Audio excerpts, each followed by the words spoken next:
Hey, hi, welcome to Someone Else's Movie, the original podcast where an actor, writer, director, or nebulous industry figure gives a little love to a movie they didn't make. I'm Norm Wilner, senior film writer for Now Magazine, and this is The Other Thing I Do. This week, writer and producer Phillip Iscove returns to the podcast for a very special holiday episode. Phil created Sleepy Hollow, which ran for 4 seasons on Fox, and he's also the co-host of Podcast Like It's 1999, a truly great show in which he and Kenny Neibart go through every movie released in that banner year for cinema. I did an episode on Neil Jordan's In Dreams. And Phil wanted to talk about his favorite Christmas movie, Tim Burton's Batman Returns, the 1992 summer blockbuster that pit Michael Keaton's Cape Crusader against no fewer than 3 big bads. The Penguin, played by Danny DeVito, Gotham City tycoon Matt Schreck, played by Christopher Walken, and Selena Kyle, aka the Catwoman, played by Michelle Pfeiffer in a performance so electric that she unbalances the whole picture for the better. Unleashed on an unsuspecting world that thought it was getting another silly comic book movie, Batman Returns occupies its own very specific space in the history of the character on screen, and in Tim Burton's filmography, and undoubtedly his subconscious. This is Someone Else's Movie. First and foremost, thank you for having me back. I know I reached out to you. I think it's great. I'm very, very happy to have the opportunity. It's been a few years since I came on for Wonder Boys, and I just wanted to kind of come on again, but also for a film that I guess is oddly very important to me, and perhaps it shouldn't be, or I don't know. But I picked this film because it's probably in my top 5 most watched movies. Like the sheer amount of times that I've seen it. And we're talking about, like, it is one of my favorite films, but also just watching it again the other day, I was just like, I honestly think I know every line of dialogue in this movie. I mean, I could probably say it verbatim, which is, I don't know, probably not healthy. But I think the reason I wanted to talk about it now was for a couple reasons. I wanted to kind of talk about it a little bit because of fanboy culture, or fandom, I guess. I don't want to say fanboys because it's not totally engendered. Generally, when we're talking about it negatively, though, it's correct. Dudes, right? Like, yeah, that's the problem. Dudes. So yeah. Which is sort of kind of why I wanted to talk about it a little bit, because it does feel...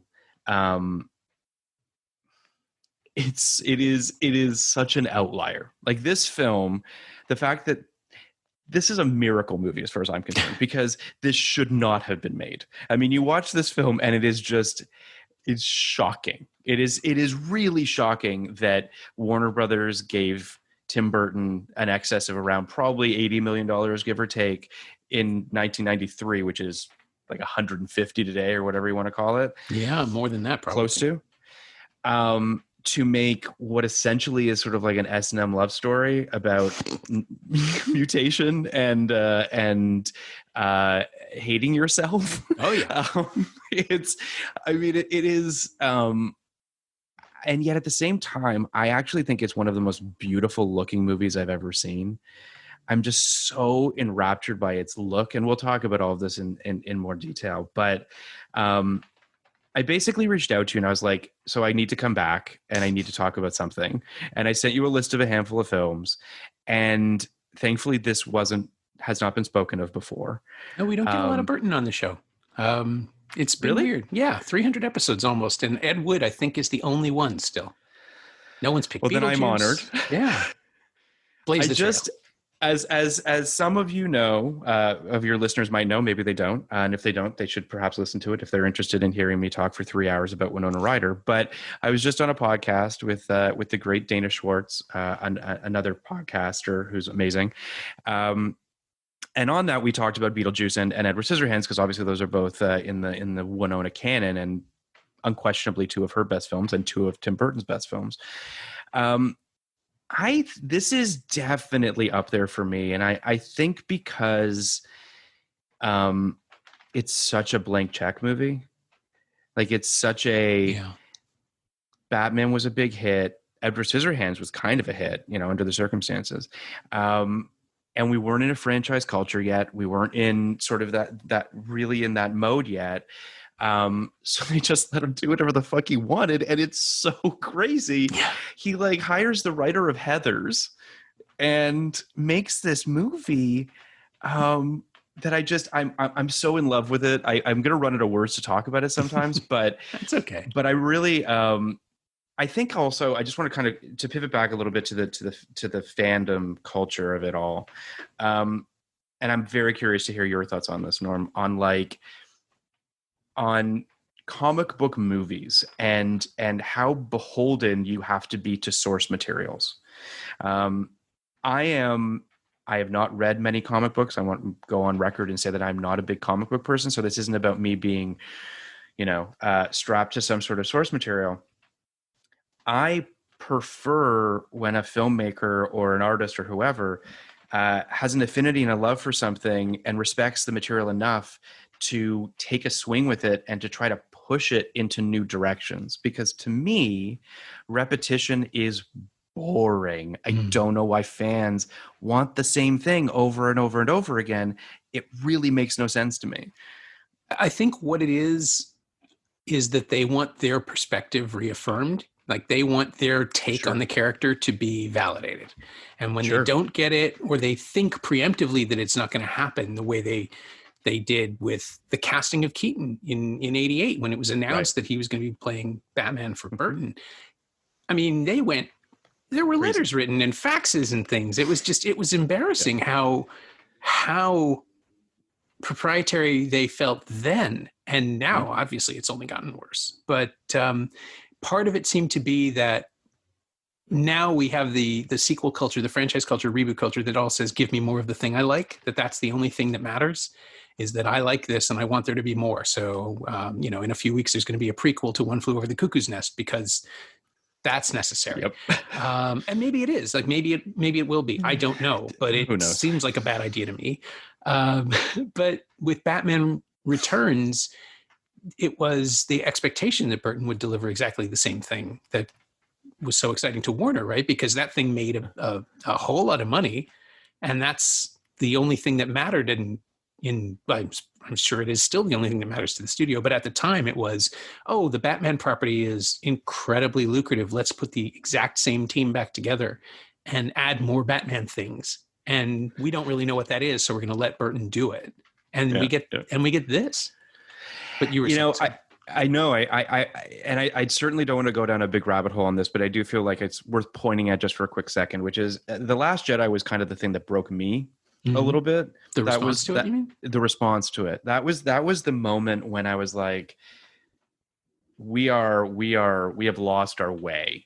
I think, and I say that in the sense that I adore The Last Jedi. It's probably my favorite Star Wars movie since the original first two. Yeah, I think same for me.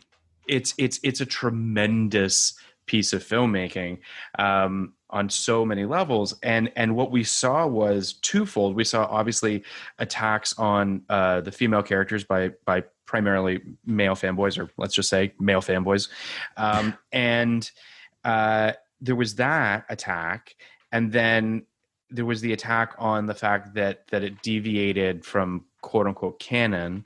So there was just a whole bunch of that shit. And then on the other side of it, you had Lucasfilm and in turn Disney giving these people way too much credence and assuming that they spoke for a much larger amount of people than they actually did.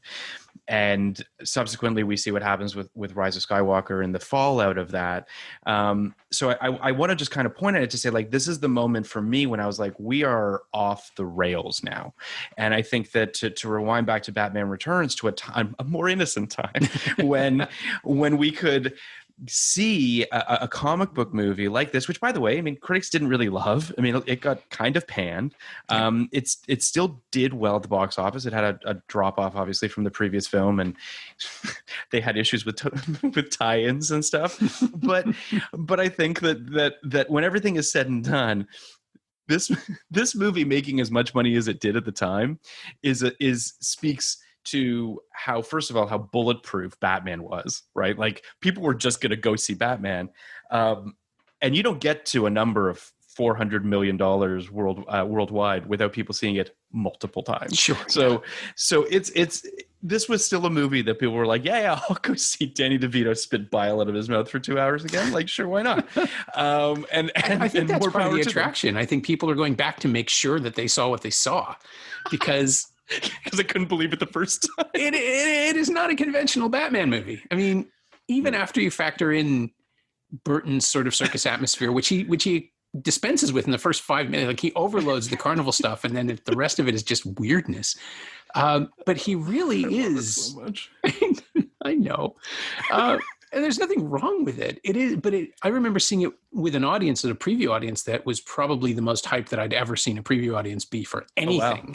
Sure. At the Uptown, one of the lower theaters in the Uptown in Toronto. Rest in peace. Of blessed memory.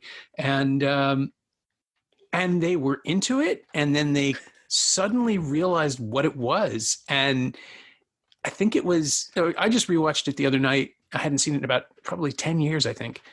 And I was amazed at the absence of Batman, about like how the first film is roughly split for the first half between Batman and the Joker, or Bruce Wayne and Jack Napier and all of that. And then eventually Batman takes over because the Kim Basinger, Vicky Vale stuff starts to come in, and then there's just more Batman. This one really doesn't care that much about Batman as a character. It's more interested in Bruce Wayne, which I think is fascinating, but it establishes Bruce Wayne as a mannequin sitting, waiting to be Batman. And there's no further character development for him. And it's so frustrating from a fan's point of view. I remember thinking at the time that people would hate it because it was all about Penguin and Catwoman. And then there's Christopher Walken as Max Schreck, who's an extra villain. There's all these pieces moving around, and Batman, who we really only just got to know in this incarnation in one movie, is suddenly the host of this film. He's not really the star. He's the MC.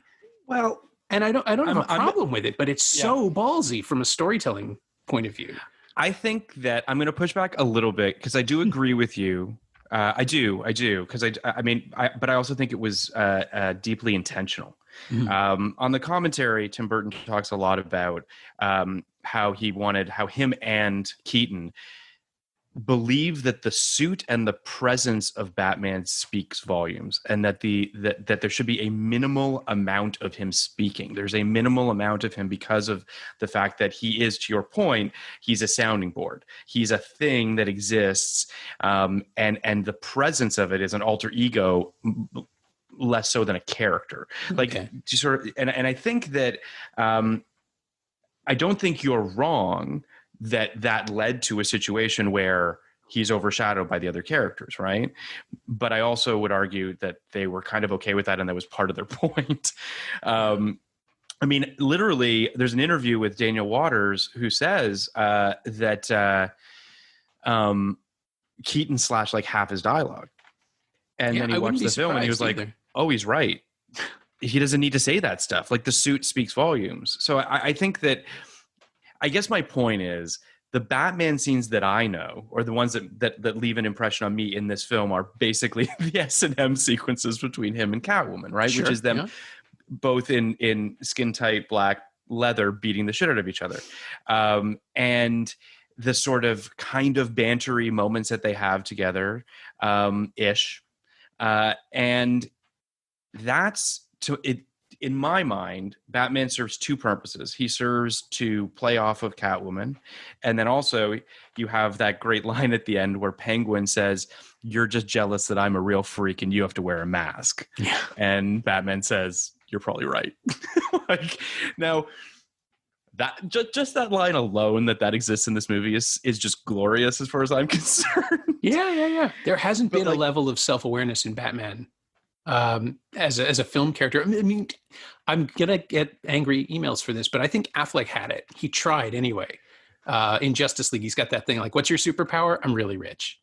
At least, and Clooney kind of got it. I really like Clooney as Bruce Wayne. This comes up every now and then, and people stare at me. But if you're going to do Batman, make Bruce Wayne interesting. And Keaton's Batman is like clearly Bruce Wayne in a suit. It's not the other way around. It's not the alter ego. He is like, he wants to do this as Bruce Wayne, but he can't do it. So he becomes Batman. And I love like the squirreliness in the first film gets dispensed with somewhere between the two movies. And this Bruce Wayne is more comfortable. He's at least like, he doesn't have agency exactly because he's always going to put the suit on, but the scenes he has with Selena Kyle are charming when they're out of costume. Good. Because it's Burton, I think, allowing, I don't even know how to explain this. there's something about this movie, and it is about the S&M. It keeps coming back to the idea that there are personas in play, not just as superheroes or villains, but also in daily life. And the scenes that like we get to see the fun that Bruce is having engaging with people as a person instead of a suit, and we get to see the fun that Selina is having once she's become Catwoman, pretending to be Selina Kyle, which is why I think, and everyone's in on it, both actors and Burton and the script, they all know it. And so you get this level of play in the ordinary scenes that then, because we have been paying attention all this time, translates into the costume scenes and makes them way more interesting. Plus also, you know, once they are in costumes, they get to give these huge Baroque performances of themselves. And so you're seeing 100%. Yeah, hero playing a hero and so on. It's like a nesting doll that he sort of created. And I also would say too, because in my head I'm kind of like going through all of his films, I think it's the best love story he's ever done. Probably. He doesn't generally dip his toe into romance, really. I mean, you have the fairy tale romance of Edward and Kim and Edward Scissorhands, and that's certainly, but you know, but they're children. Like it's not the same thing. Yeah, they're this to me, and I don't want to get to you know, I don't want to psychoanalyze Tim Burton too much, but you would not be the first. I'm gonna say this: listening to the commentary track today, and the way he speaks of the first scene of Michelle Pfeiffer in the catsuit, let's just say I think he's got a fetish. Let's just say that I think that there is something going on here for Tim Burton.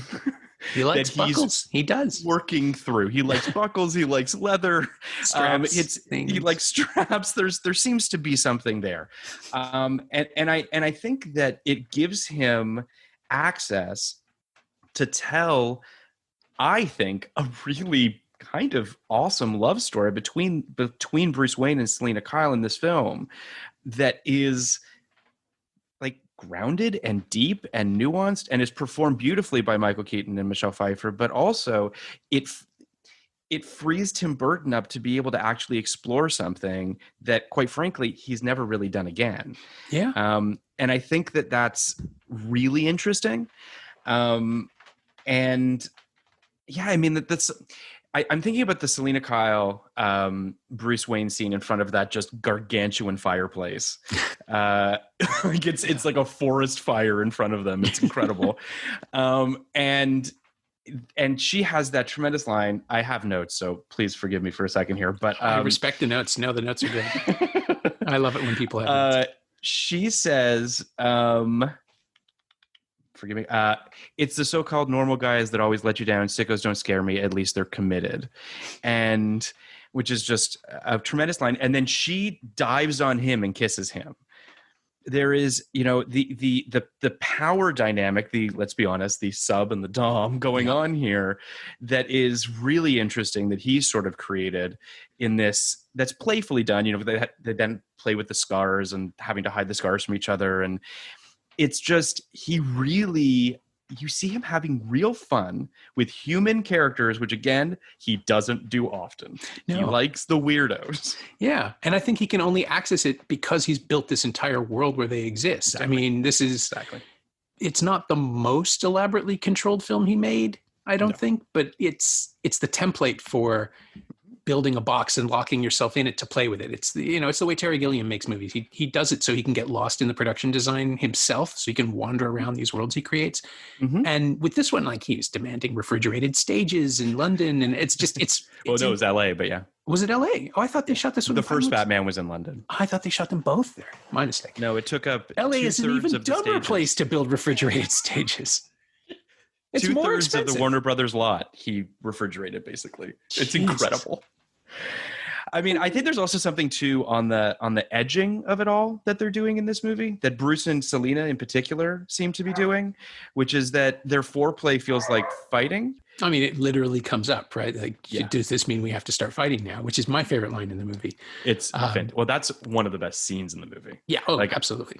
It is. We'll talk about that in a sec. But I do think that this. The way that this movie explores love and codependence and love of yourself and the love of others is fascinating. It is a very it's a really rich movie. It's a deceptively rich movie, I think.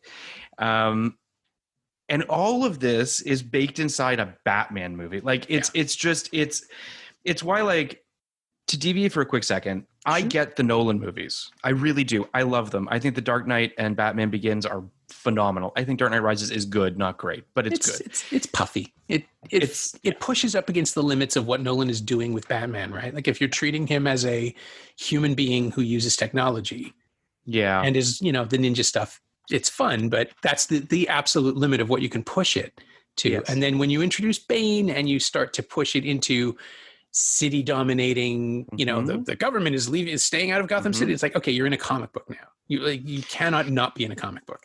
Yeah, but this is, and this is kind of the push and pull of the Nolan films to me, is why I don't think they're totally Batman movies. Like I know that might be sacrilege and people might yell at me online, and I guess fine.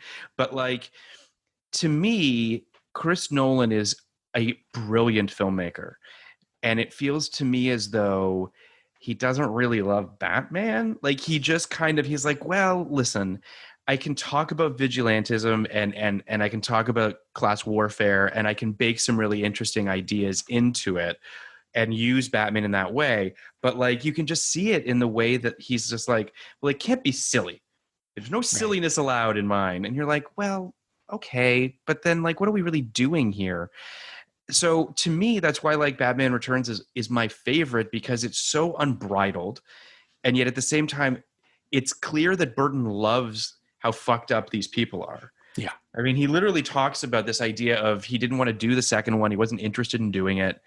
And then when he was like, wait, Catwoman and like Penguin and all these like fucked up, sad, broken animal people running around Gotham City. Okay, I can get on board with that. And that's kind of what sort of, and you can feel that. You can, and I would argue that it is one of the more balanced movies because of that. I mean, Burton's films tend to always be like, there's a bunch of fucking humans, but like, who really cares about them? I've got crazy Martians and I want to deal with them. Yeah. Or I've got apes, or I've got headless horsemen, or like, yeah, you can always more find interested in that. Yeah, and you can always find the point in his films where he stopped developing the script. Every single one has a clear stopping point where it's just like, okay, someone else can finish this. I'll be in my trailer.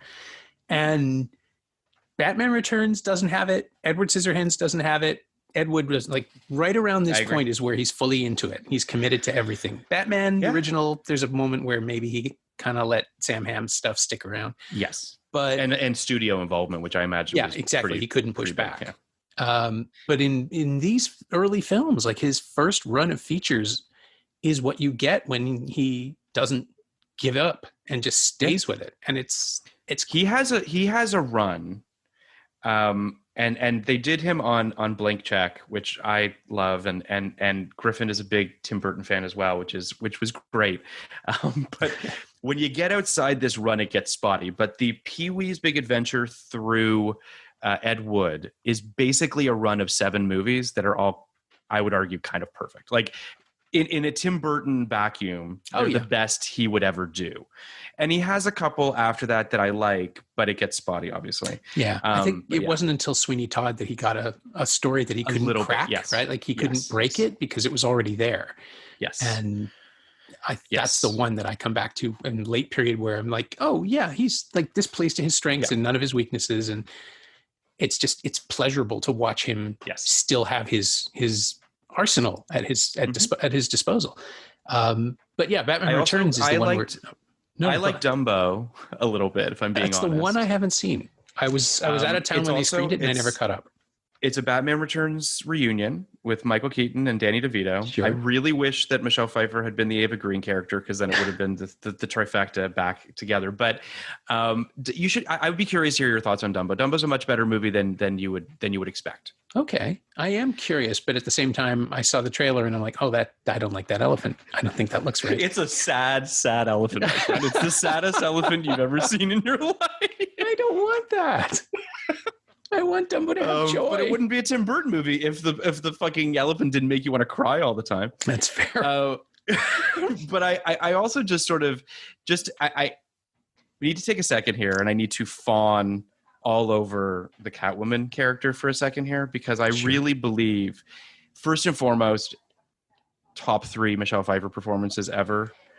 And I love Michelle Pfeiffer. When you think about what this character's doing in 92 inside a comic book movie, I mean, we don't really have many female characters that are this dimensional, that are this feminist, that are this sort of unabashedly fucking cool and awesome in a way that she is in this film. To think that it wasn't supposed to be her is just mind-boggling to me. I mean, as great as Annette Bening would very well have been, I'm sure she would have been great. It just feels like a role that Michelle Pfeiffer was literally born to play. Like, she looks like a cat. Like, she's just I also think that, you know, you're taking that trope of the nerdy person who has to have a horrible thing happen to them to turn them into the villain to then, and it's done really organically and really smartly. This lonely secretary, this low-level woman who turns into one of the greatest badasses in movie history, is just tremendous. I think that her arc is unbelievable. To see her transition as really anything other than a sexual awakening and a power exchange, I mean, it is phenomenal. Yeah. Well, she plays the pain of it, right? Like, that's the thing that really struck me on this viewing, is that it's like, it's not a Me Too movie in the way that we perceive what a Me Too, like a pre-Me Too narrative is, but it is.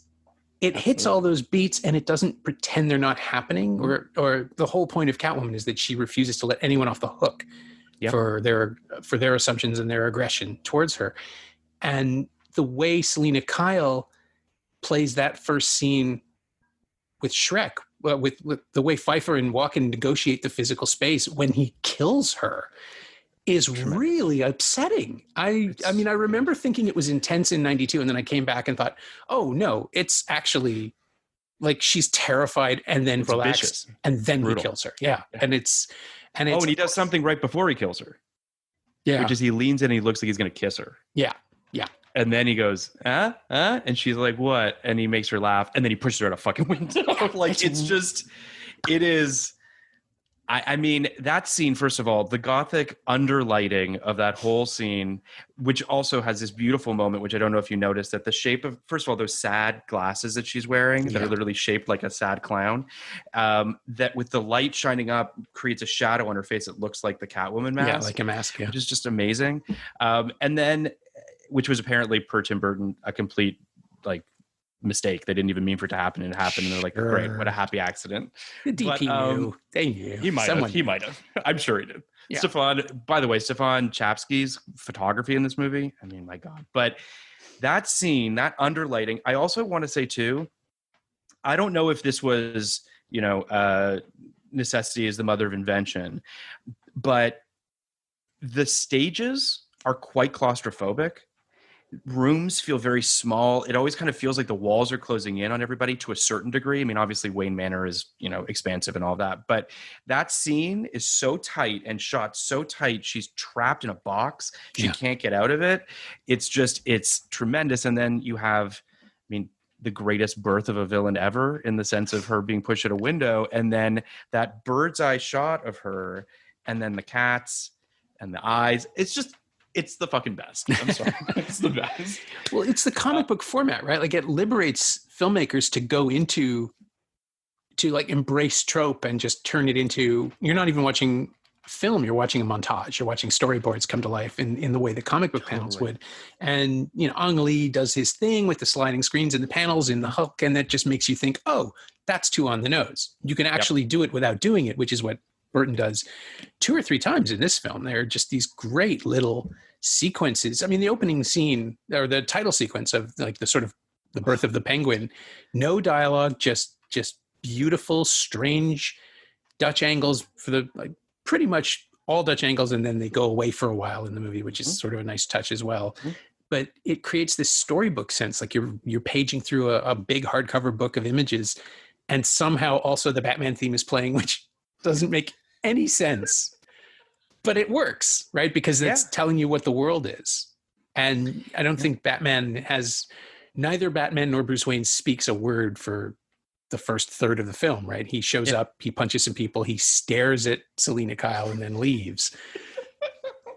She talks to him. She talks to him, yeah. She literally talks to him, and he just like grunts. He just like kind of waddles away.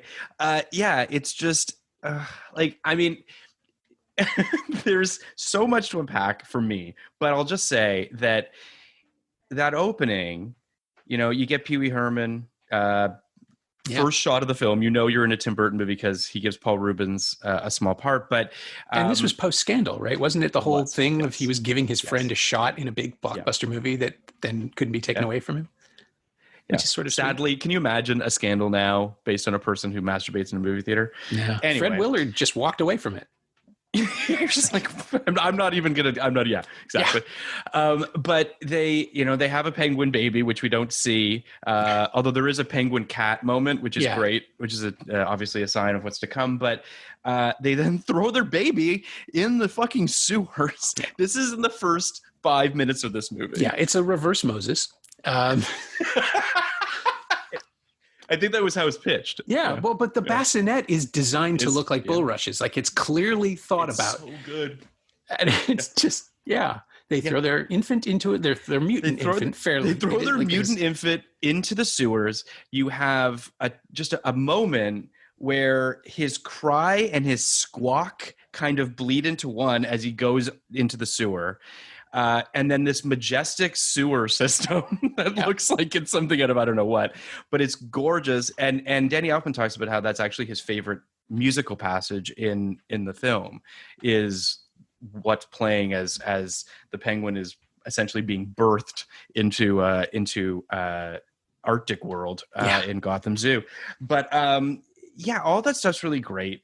I think that also I'm trying to think about the best way to put this, but I think that Selina Kyle's character also feels like a character that would be that speaks to now as well. Like if I could, and I'm sure that this will never happen, but my dream is to write a Selina Kyle at 55 or however old Michelle Pfeiffer is, and literally do a Catwoman present day age of Michelle Pfeiffer, and maybe even like a present day Bruce Wayne, like these two still trying to make it work, or they are somehow their paths cross again, because there's something really fascinating about Selina's character, about the sort of mania that she goes through, or the insanity that she goes through, and the fact that she leaves that relationship more independent than ever. I think about that final scene. I actually pulled the dialogue from it because I just love it, where he says, "Don't you see we're the same split right down the center?" She says, "Bruce, I wish I could live with you in your castle forever, just like in the fairy tales, but I couldn't live with myself, so don't pretend this is a happy ending." I mean, crazy that this is happening inside a blockbuster, summer blockbuster about Batman. But these are sort of the things that I just would love to explore, to see what Selina Kyle is and check in on with her now. I just think that would be a fascinating thing to do. Yeah.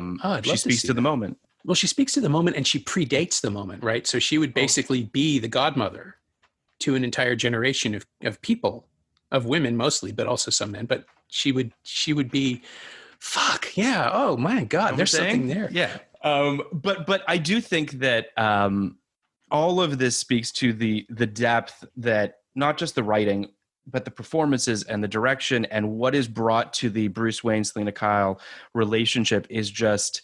It's just really, really beautiful and sad. And I just don't know that any other Batman movie, I certainly don't think any other Batman movie has really gone there. I appreciate, and I actually quite like the dynamic between Christian Bale and Anne Hathaway in Dark Knight Rises. Yeah, they have a nice, it's fun, and I enjoy it. But it doesn't go there like this movie does, because their relationship is based on class warfare because, Nolan. But this movie is about we're broken, and could we be the pieces in each other that we need? And the end of it is no, fuck you. Yeah. It's basically the long and short of it. So I love that. And it's truer. Yeah. It's true to the comic book logic too, right? That Batman has to be alone, but in most of the Batman versions we've seen, both print and film, he self-destructs. He ruins the relationship, and he doesn't get that choice this time, which makes it actually more tragic. It's he wants to try. He really does. I mean, he tears off the mask at the end. Like they do. I mean, and listen, I'm not sitting here saying this movie's subtle. This movie's not subtle. But the fact that they're the only two people not wearing masks at the masquerade ball, like we get it. The masks are sure, but but they at the end, she tears off her mask, and Max Schreck says, "You're fired." Like right out of the gate, he still thinks he has the power to be able to fire her. And Bruce tears off his mask, and you can tell there's a fragility, to that moment, and she slashes his face. Yeah, God bless this movie.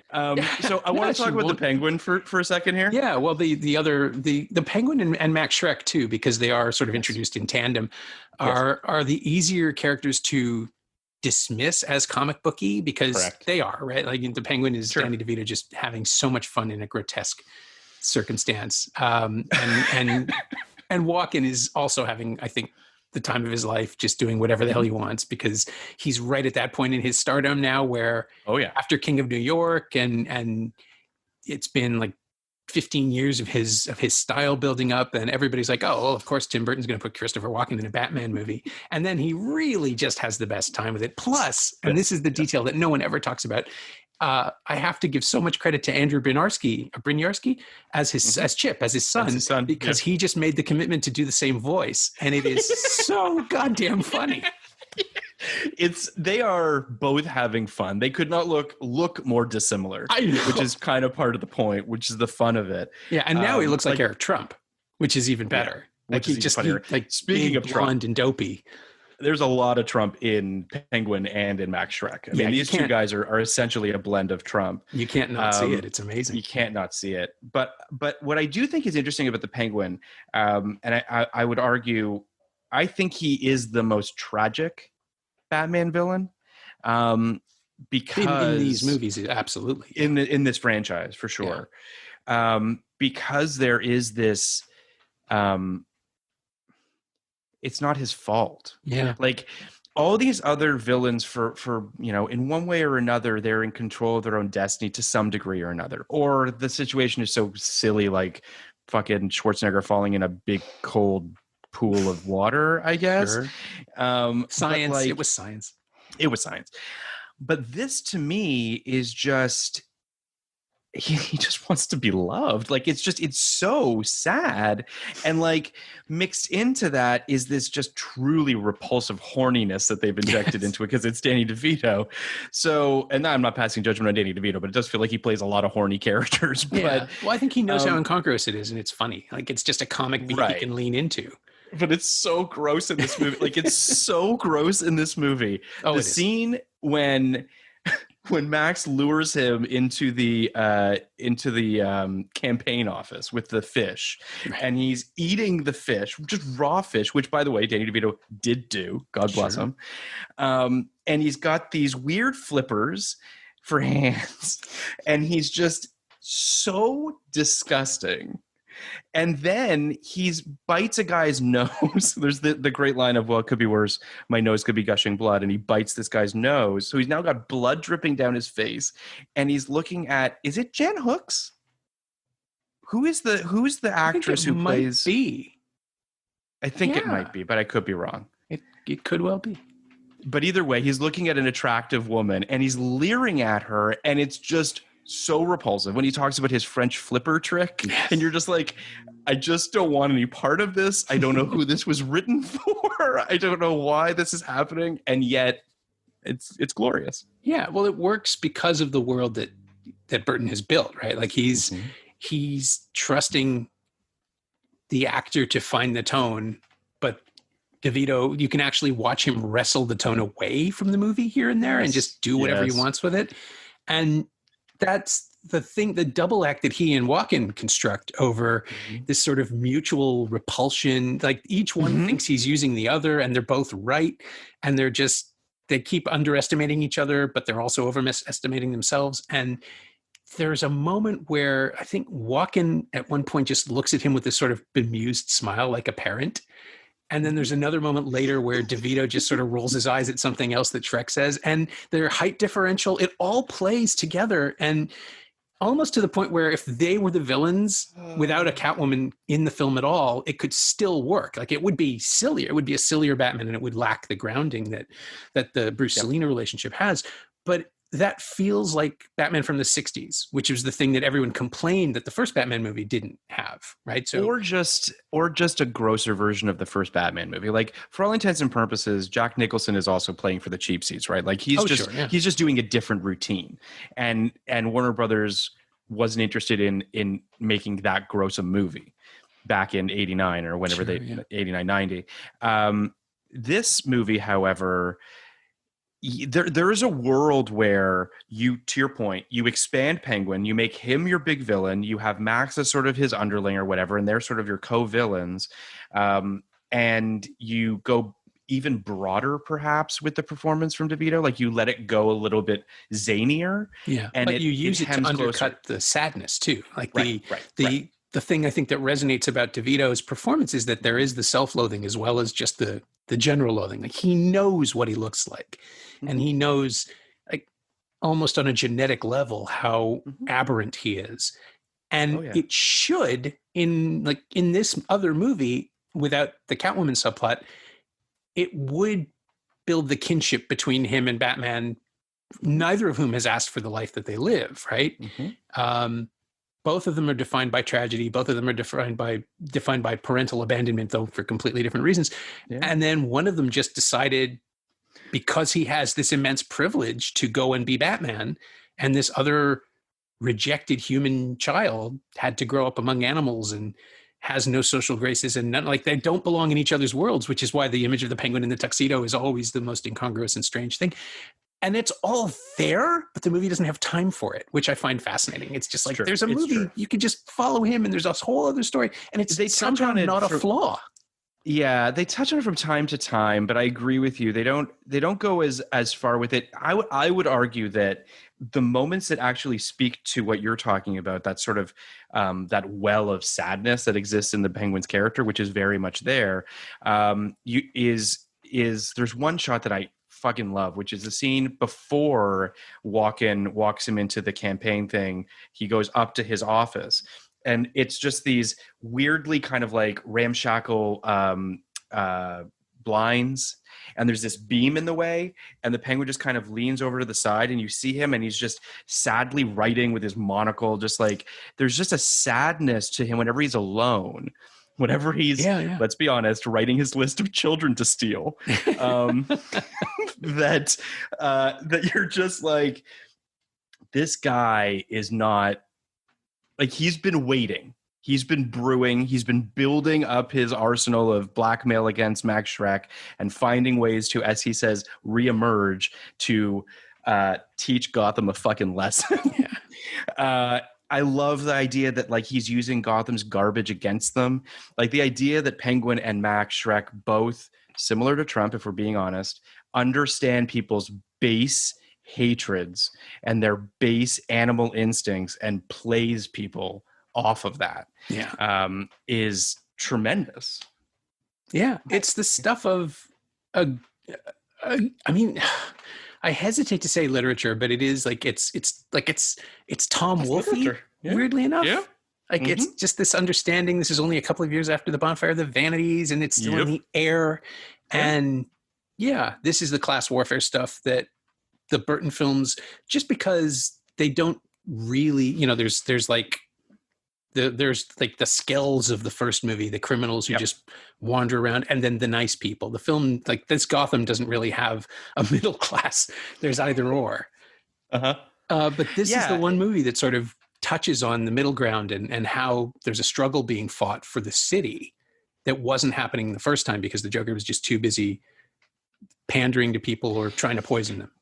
Yeah, I mean, I would also argue too that Nicholson and Burton would work again together in Mars Attacks, but I do think that there was no wrangling Nicholson in that Joker performance. Like, he's going to do what he's going to do. Sure. and Burton having truly sort of, so he cuts his teeth on Pee-wee's Big Adventure. He does Beetlejuice. They're both sizable hits for Warner Brothers, but nothing obviously in the realm of Batman. So I'm just not convinced that he just kind of like let him do what he's going to do. Whereas letting Danny DeVito do what he wants to do has an inherent sadness to it already. Like DeVito's a pretty dark, gothic, writer, director, actor. Like his milieu is just a much sort of darker place. So for Burton, he's like, yeah, go do what you got to do.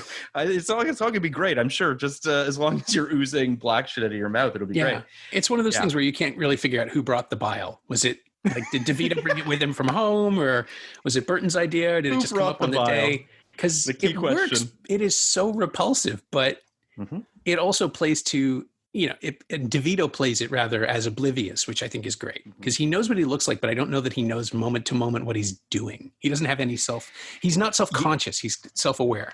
I totally agree. And I think that Michael Keaton said something in an interview that I watched I thought was really interesting. And a lot of actors talk about this.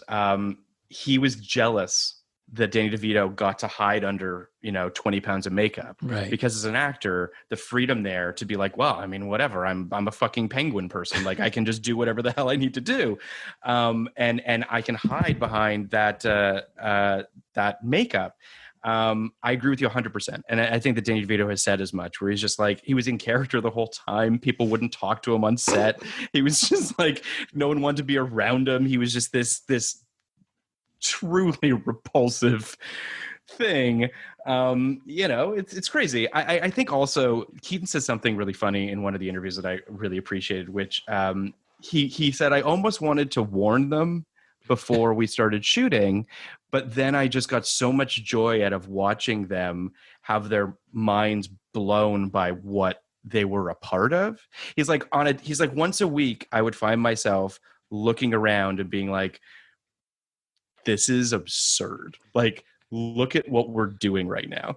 And then, back in character, and then you do your thing. But I just think that I just can't imagine what these sound stages must have looked like. The production of this movie, just to talk about Bo Welsh for a quick second. Yeah, please. Who just, every inch of this movie is beautiful. It is the German expressionism, this beautiful, almost Stalin-esque Gotham that he's built. Well, the very first scene, that Christmas tree lighting, where it's got the gigantic German muscle men pulling the levers of industry, straight out of Metropolis, straight out of Fritz Lang, and everybody's just fine with it, which is great. Like it just. And you think for a second, it's like, oh yeah, of course, Rockefeller Center has all that Art Deco stuff around it, and it is beautiful and striking every time I'm there. But this is what it really would have gone for, and it is the unrestrained design, the sense that they like the first one, you can do whatever you want this time, and they just double down on all the weird. They're not references anymore; they're appropriation. Yeah.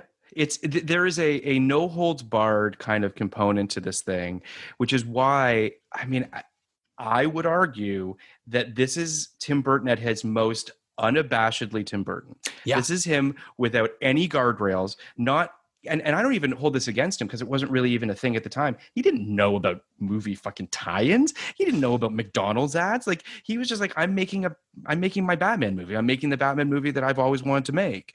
And more power to him, because I would argue, I don't think he ever has that power ever again. It's not to say that he doesn't make beautiful films down the road. I think Sleepy Hollow is a production masterpiece. No, the thing looks like a woodcut. Yeah, it's beautiful. It's beautiful. But this is like all the money. You can have all the money and you can do whatever you want with it. And he's like, cool. I'm going to make you a German expressionist, muted colors. Everything is muted. You can't really tell what's black, what's blue, it's all sort of in this grayscale, I think, gorgeousness. But yeah, it's just and to your point, it basically makes its statement in the first 5 minutes, right? Which is, Dutch angles of this beautiful cobblepot house, this Gothic lighting, and then from that point on, it just runs with it. And then we get to Selina's apartment, which is just, I think, an absolute masterpiece of production design, with this sad, wilting kind of pinkish color. Yeah, it's pink that's turning brown somehow. Like it's just sliding into there. It's pink that's turning brown. You have the metal beams of what look like a bridge that perhaps the apartment is adjacent to or something. Yeah, I thought it was a subway track. It literally looks like she's basically subterranean. It's all just sad with all these cats and dolls and then she has her meltdown / transformation, which I think is the greatest villain transformation I think in comic book history. Truly, like it to the thing that tips her over the edge is the answering machine message that says a candlelight dinner for two with your boss, which is fucked in its own way. Yeah. And that just throws her into a bit of just absolute lunacy, and it's the best. Yeah, and that scene doesn't stop. I was really, again, it's always longer than I think it is.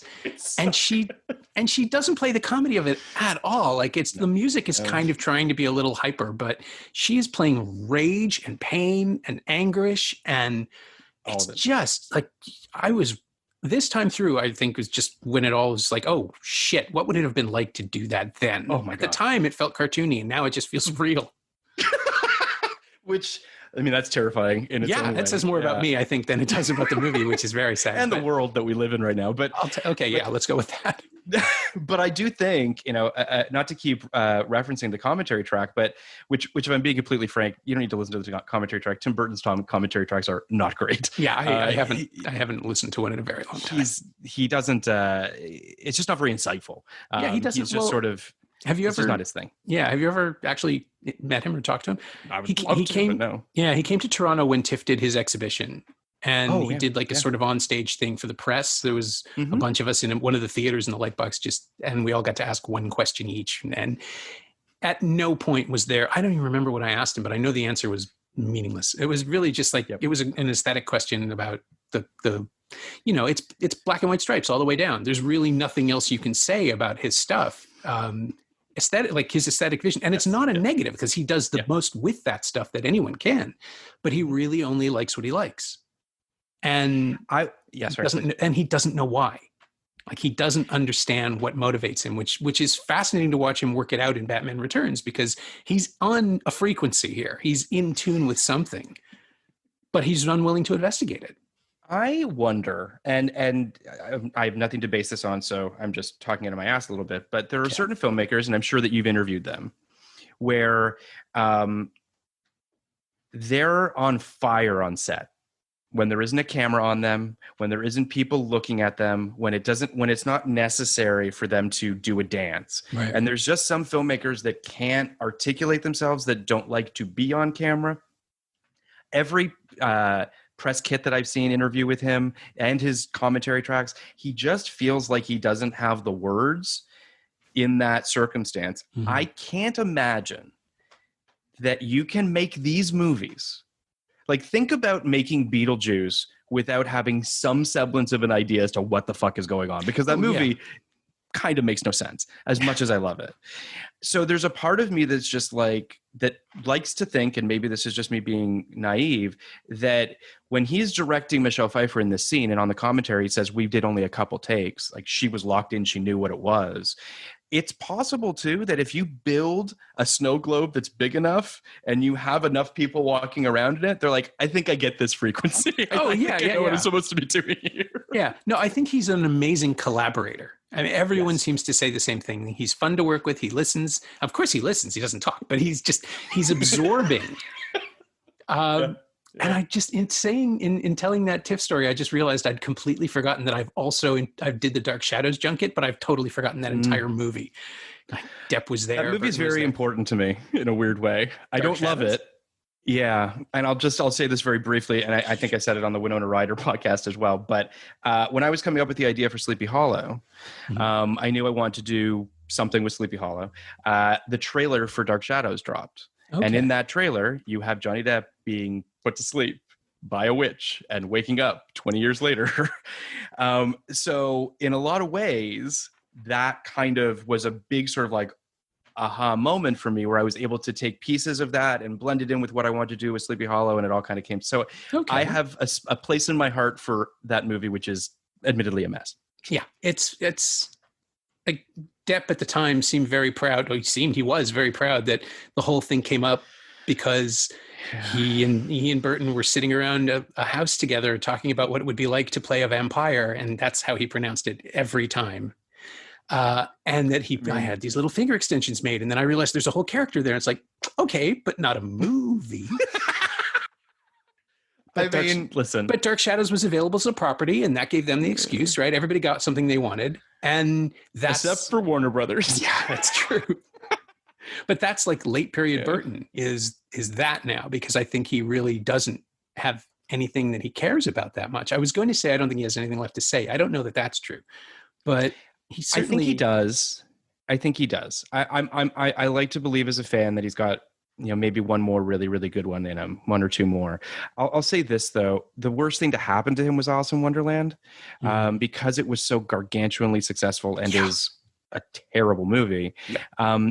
It set him spinning off into directions that I don't think he completely knew which end was up a little bit.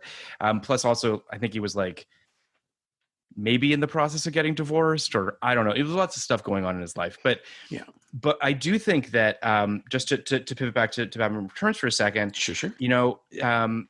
The first scene with Catwoman, where she has one of the best lines in the movie, where she says, "You always make it so easy, don't you? Always waiting for some Batman to come and save you." Like, unpack that for a second and just think about the fact that she kills this attacker and then attacks the victim and says to the victim, stand up for yourself and stop being such a fucking wuss. Like, you're a human. Like, this feminist argument that she's making in this situation, and says, and then I am Catwoman, hear me roar. But I'm just like, it's such a moment of empowerment, but it also is why you don't know if she's a villain or a hero. Yeah. She's absolutely a hero to herself. She's an avenging angel. Like, she believes she's always, let me say this properly. She believes she is always in the position of fighting back, even when she picks a fight. Yes. Because she's justifying it to herself, which makes perfect sense for the character and makes her complicated. It makes her absolutely way more interesting. Like, Batman is always going to be the troubled person who does the right thing. Yep. The Penguin is always going to be the villain because he's the Penguin, and that's how we know him. Catwoman, even though she was created as an antagonist, she has always had her own agenda. And the best thing about Pfeiffer's performance is that she makes that agenda enigmatic to us. We don't know which way she'll go, but she'll always act true to herself. Which is, if we're being honest, what she's weaponized is the Michelle Pfeiffer stardom, right? Sure. She always exists in a place where we love her, but then sometimes she does stuff that we're like, I don't really know maybe how I feel about you. Right. Susie Diamond is a tremendous character. And I love her, but I'm also like, you would eviscerate me. You clearly, like, she's just the power and the strength and the sort of independence that Michelle Pfeiffer is able to inject in this character, is interesting. That idea of like vigilante feminist is a really interesting needle to thread, and this film successfully does that.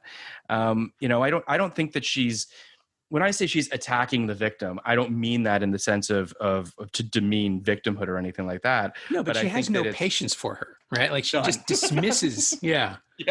She dismisses the thank you, and the weakness that this woman shows because she's terrified. And that's, also, again, it's the opposite of the Penguin, who knows what he looks like. Yes. She doesn't have that yet. She doesn't know how she comes off to other people yet. And it isn't until she starts interacting with Batman that she starts to not physically relax, but she seems to have more of a sense of how she affects people, and the way she toys with her sexuality around the Penguin, which is just, it's gross because DeVito lets you see him perving on her in a way that she's not comfortable with, but she refuses to acknowledge. It's just his presence there turns that into a different kind of statement than what Selina wants it to be, which is so fascinating. That's what I mean about the frequency, that Burton is perving on both of them, enjoying their effect on each other. Yes. Which, again, PG-13. This movie should have been rated R. Like, I'm not sitting here saying that it shouldn't have been. No, but I love the idea that children were exposed to this.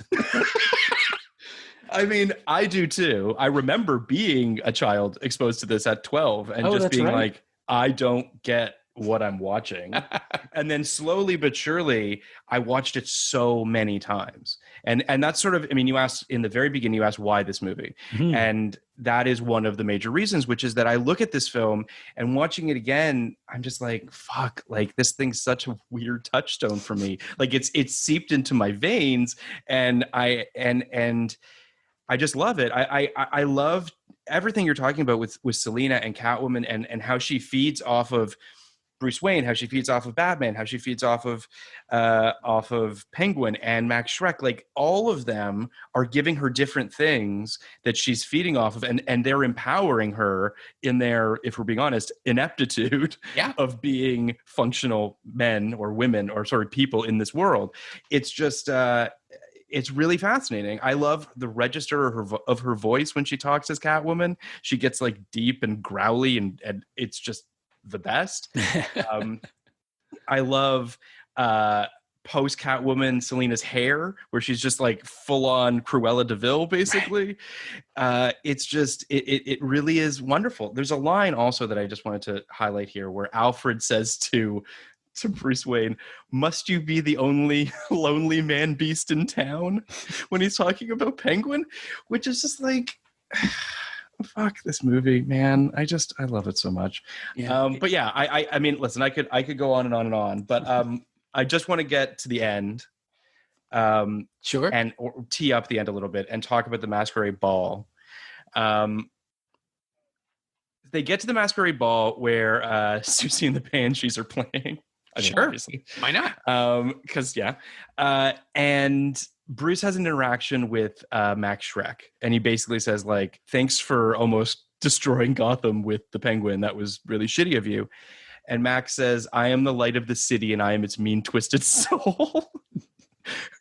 Again, PG-13 Batman movie. But if you're going to write dialogue for Christopher Walken, you got to get the right line. That's the right dialogue. You got to get there. It's not like he's going to say, sorry, you got me. I mean, he's going to own it. He's going to grab that. It's true. And, it's true. Yeah. And it is, it's just that thing where I would love to someday talk to Keaton about working with all three of these actors in those ways, because he is such a great scene partner.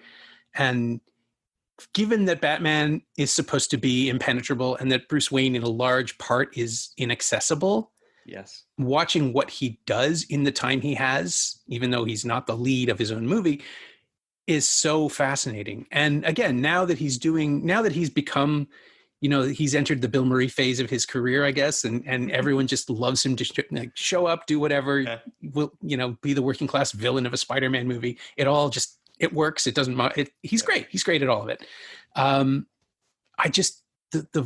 The space he allows for that interaction, the way he really does engage with everybody else he's working with, the confrontation, such as it is with Shrek, where all he wants to do is punch him, and he can't because he's not Batman right now. And you see it all. Like it's great. But it's really great work. To your point, he really elevates everyone around him in a way too. Like it's clear to me that on some level, Keaton kind of went into this and said, like, I'm here for them to play off of. I think that, and even just his Bruce Wayne, there's shades of a little bit of that manic Michael Keaton persona a little bit in that first movie, but not a lot. Like you can tell that he's not interested in playing Bruce Wayne as Beetlejuice. Like he's not interested in doing that, which I think is it's sort of the heart of,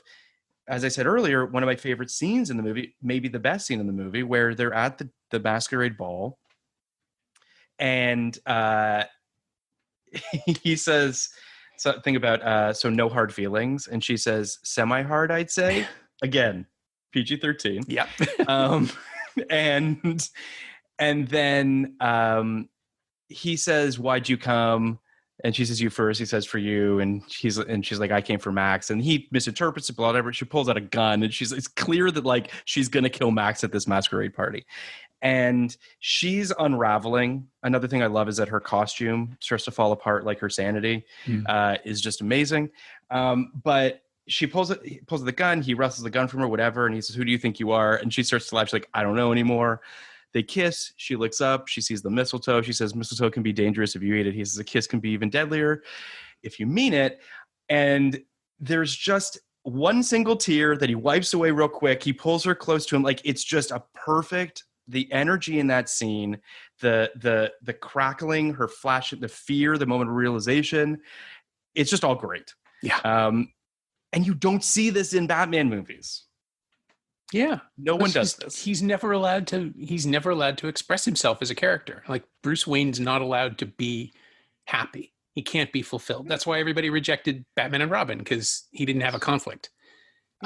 Even though, like, again, that's the point. It's been 4 movies. He just had a whole long speech at the end of the last one about how he's okay with being Batman. This is what you get.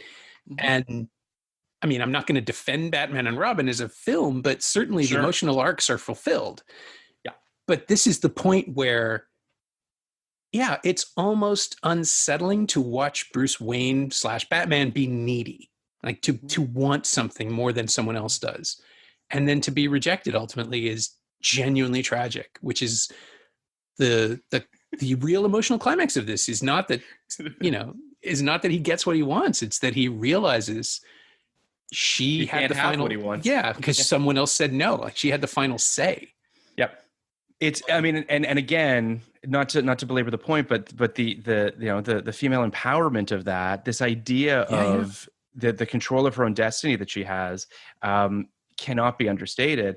I think that, and just to, it needs to be said as well that the mistletoe line is a callback to the best kiss, or one of the best kisses in this movie, which is when they're dressed as Catwoman and Batman, she pins him down and she licks his face. Yeah. And then they have the whole kiss under the mistletoe couplet. But yeah, it's really, and then the line that you love, which is a fucking great line, which is she says, "Oh my God, does this mean we have to start fighting?" Yeah. And it's just fantastic. Yeah. Because the mask slips, right? Like, you see the real Selina here, and she's suddenly self-conscious because everything matters again. Like, that snap back to humanity is just beautiful. Yeah. And she plays also magnificently. They both play it magnificently, but there's also a playfulness to it. It's a joke. Like, this movie doesn't have any, belly laughs. It's not really that kind of movie. The Joker obviously has that kind of in its DNA. This movie doesn't really. But that's the type of humor where it's like, it's a joke that's got layers and it's got things to say. And then the Penguin... Then the Penguin shows up in his giant duck, as one does. I mean, that's just that's and he steals Max, and he puts him in a giant bird cage over a pool of toxic waste, which is a really arresting image, and gives a speech to his army of penguins, suicide bomber penguins, and has a line that says, "Thanks to Batman, the time has come to punish all God's children. First, second, third, fourth born, why be biased? Men and female, hell, the sexes are equal with their erogenous zones blown sky high." It does call back to the Moses thing. Yeah, kind of. Yeah, I mean, it's you. He also dies at 33. That's the age of Jesus. So that's true. There is something also to be said for that. But yeah, I mean, it's and then we get our big finale. She kills Max Schreck and what have you. But and then the last shot apparently cost $250,000 because they decided that they wanted to.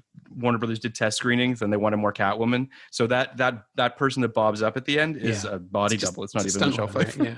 Yeah. I still not sure it's not a maquette, like a puppet just popping up. It looks gorgeous though. It does. It looks great. Yeah. Yeah. And it called, like, to me, the scale of it calls back to the actual miniature shots they used in the first film, which don't work. There is some miniatures in this too. There's a little bit. They're better hidden. I think they're more. But yeah, I mean, it's true. That last shot is magnificent. My audience went crazy, even if they were uncomfortable with it.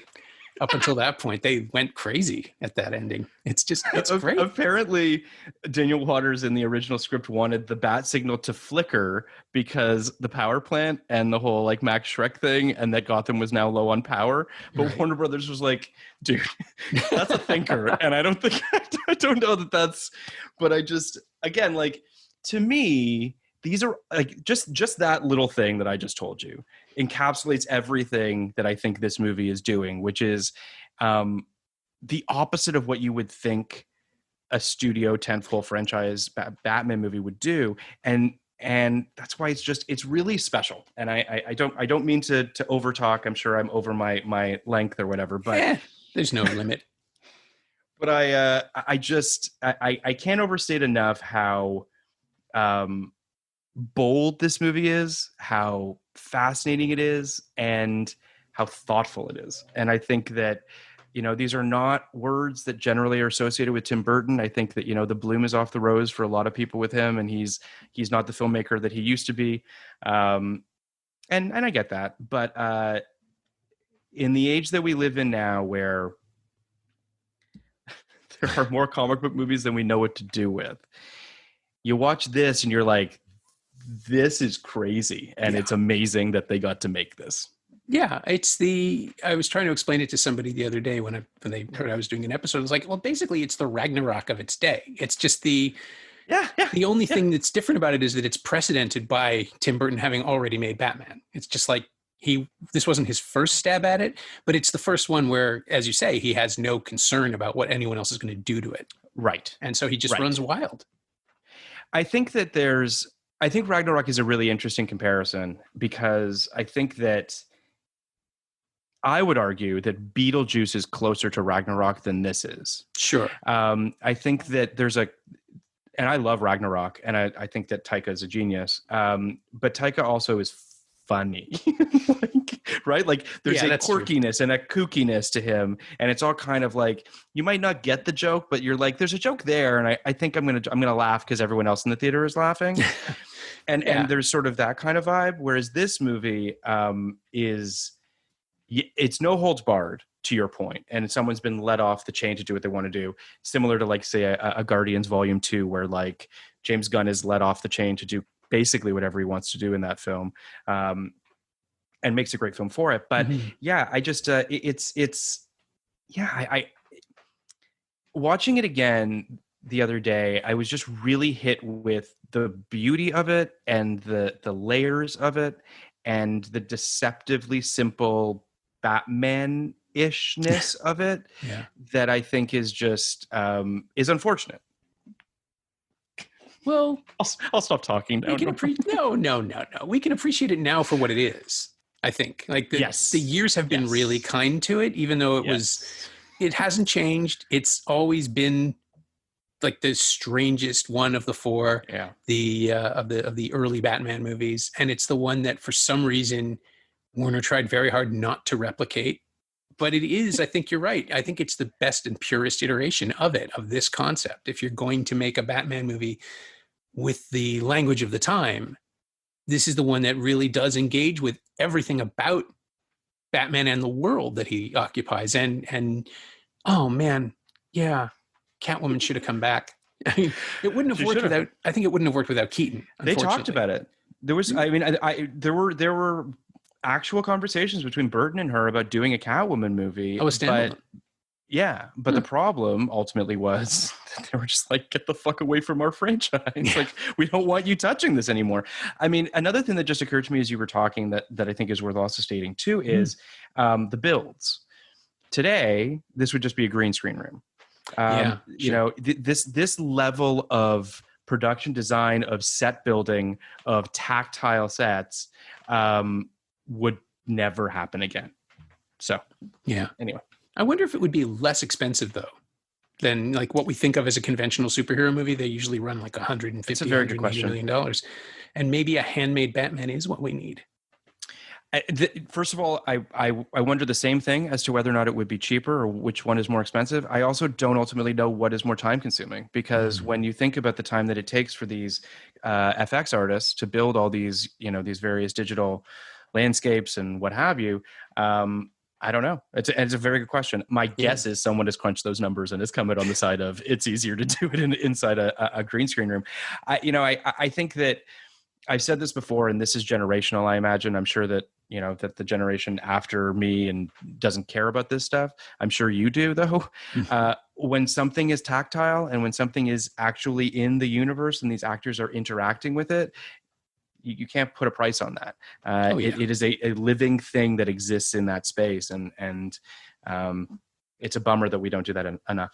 Yeah, I mean, Danny DeVito with dots on his face is not going to get the reaction from the other actors that the Penguin gets. He's not. And we talked about obviously Beau Wash's production design, but again, like, think about that Catwoman sequence, that transformation sequence. You think about her, you need that built. You can't just, put extensions out her windows and do all sorts of shit. Like, it's just, I don't know. It's what it is. It's the world we live in now. And I know that there are some filmmakers, a lot of filmmakers, in fact, that still do a lot of practical stuff and push very hard for practicality. And your J.J. Abrams, your Chris Nolans, your who have you. But yeah, I think that, this was watching this, and I'm sure you had this feeling too, of waxing a little nostalgic of a time when something like this could get made and made like this with these people, and it's it's just different now, but not necessarily worse, but different depending on the situation. Yeah, and we still have Batman Returns. Like, that's the important thing, right? It hasn't, right? It isn't going anywhere. It's not, and I would say to your point a couple minutes ago, it endures, and it probably I think it gets more and more love each day. Yeah. So I think that's something that's also really gives me hope. Yeah. It's waiting in a bargain bin to break the minds of small children. Well, I mean, you know how it works. Or it's on HBO Max to warp their minds there, wherever. It's somewhere. Yeah. This is the long tail they talked about. I mean, I can't wait till I hopefully have kids and can show them Batman Returns someday. Not at too young an age. Yeah, in a supervised setting, I'm sure. Yeah. You get it, Norm. You understand. My thanks to Phil Iscove, who's taken Podcast Like It's 1999 to new weird highs with a series of Saturday episodes about Sex in the City, one of which features Ann T. Donahue, who was my very first guest on this podcast. Isn't that nice? I think that's nice. You can find Phil on Twitter at PMIscove, all one word, PMISCOVE, and you can find Batman Returns on 4K, Blu-ray, and DVD from Warner Home Entertainment. It's also available on Apple TV and Google Play. As always, you can find me on Twitter at Norm Wilner and elsewhere on the internet at nowtoronto.com, where I'm hosting a bunch of podcasts these days. Go check them out. And you can find this podcast on Twitter at Semcast, SEMcast, and on the web at someoneelsesmovie.com. Our theme song is by The Last Year. If you like it, or the show in general, please say so. Leave a review on Apple Podcasts or Google Podcasts or wherever you've been enjoying us. Every little bit helps, it truly does. And check out the other shows on the Frequency Podcast Network while you're there. This is going to be our last show for 2020. We're taking a week off, so take care, stay inside, watch movies, wear a mask if you go out. I'll see you in the new year.